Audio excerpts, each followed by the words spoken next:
Now, Pan-Africanism is an ideology. An ideology, especially you young people, must start embracing, if you have not embraced it yet. It is a spirit of brotherhood. A brotherhood of everyone of African descent, here and outside the continent of Africa.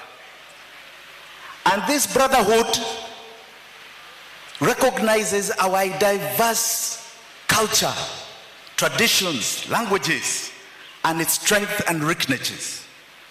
It is rich, so rich that the colonialist came over 100 years ago, 1890, to take it away from us. They came here to ensure that they stop fighting in their own lands. In their own lands. And they came for the scramble of this great continent. They came for our resources. But they took the time. They took the time to study us. They took the time to define us. They took the time to create borders between us. They created countries. They created districts. They governed us. They are the ones who defined the Bantu and the Nilotes. That was not our definition. We now have a new resurgence. And that new resurgence must recognize the direction we have to go. We don't criticize our colonialists. In fact, they had a plan for themselves. So good luck. We must now start talking about our own plan for the greatness of this continent. We must talk about our greatness and our domination of the world. And we can't do so when we have been defined by others. We can only do so when we define ourselves. We are not going to be defined as the dark continent. We refuse to be defined as the poverty-stricken continent. We refuse to be defined as the continent that is full of corruption and disease and illiteracy. We refuse. We refuse. We are going to go forward on the basis of our strengths. And they are known. They are known. If you look at the map of the world, Africa is depicted as a small continent. Land mass itself is 30 million kilometers. It can fit the whole of Europe and the whole of America in it and still have another 10 million square kilometers. We must be very clear. With all the resources we have, 30% conservatively, it is estimated, of mineral resources in the world. 60% of solar power. Half of titanium. We go on and on.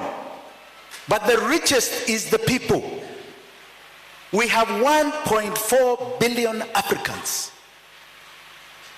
That is a power that is a fifth of the world's population. And it is a young population. All of you I'm seeing back there. 77% of us are you, under 35. You are tomorrow's producers. You are tomorrow's consumers. The rest of the world is shrinking. We are growing. Recognize your power from here going forward. But your power will not be defined if you do not define yourselves. When the colonialist came here, he did not recognize that we had a philosophy. In fact, he said we had none. There is even a philosopher, German philosopher, called Maynard, Gustav Maynard, who was a racist philosopher, who said the African is inferior because he is ugly. That means he has inferior brain. He has no capacity for compassion. We must get away from those stereotypes. Those are the ones that have brought us to a world that is defined between black and white. Our greatness is going to be clearly defined by us defining ourselves. They came here with the Bible, and they came here with a gun. Internally, they had their collaborators. The collaborators that allowed them to perpetuate their colonialism. That colonialism is still here today. We had our freedom fighters who fought the first fight, which was our independence. And here I would like to recognize that, Bwana Malamba, if you did not know, out of the 500 million people of the British Empire that were conquered, only Kenya gave them an armed struggle for independence. Give ourselves a clap. And that armed struggle in Kenya cost a community here 200,000 lives, conservatively put, because records were not known. It was genocide. It cost community here a mass detention camps like you saw in the Nazi camps.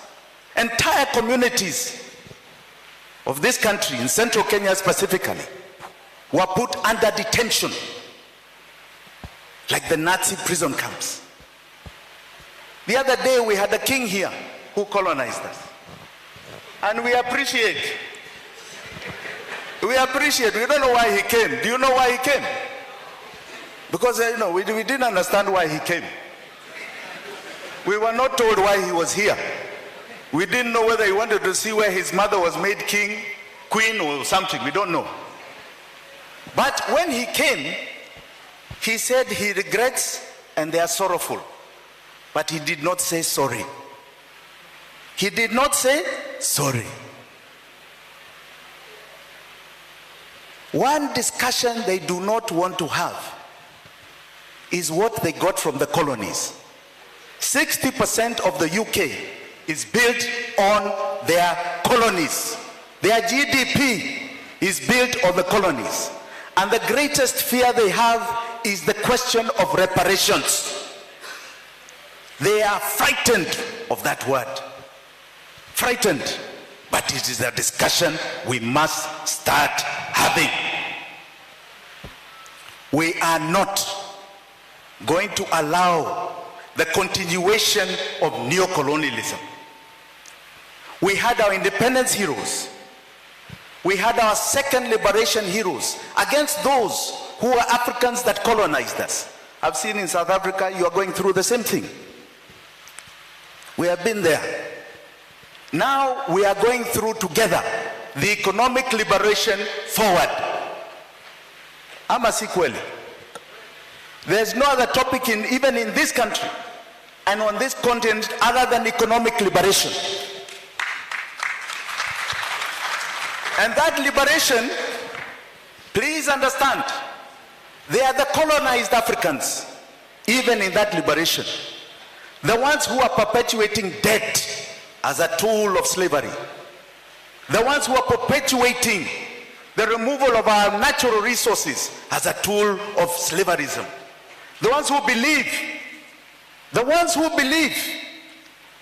like the colonizers believed, that they can only be up if we are down. And they believe that they are becoming the new colonizers. Our liberation has got to be defined by the new liberators. In the old times, we had the liberators of Kwame Nkrumah, who specifically said, and I must quote him, I am African because, not because I am born in Africa, but because Africa is born in me. Those liberators, from the ideologies of Marcus Garvey, the liberators of Lumumba, of Mandela, of Nyerere, of Jomo Kenyatta, not the son, Jomo Kenyatta the father.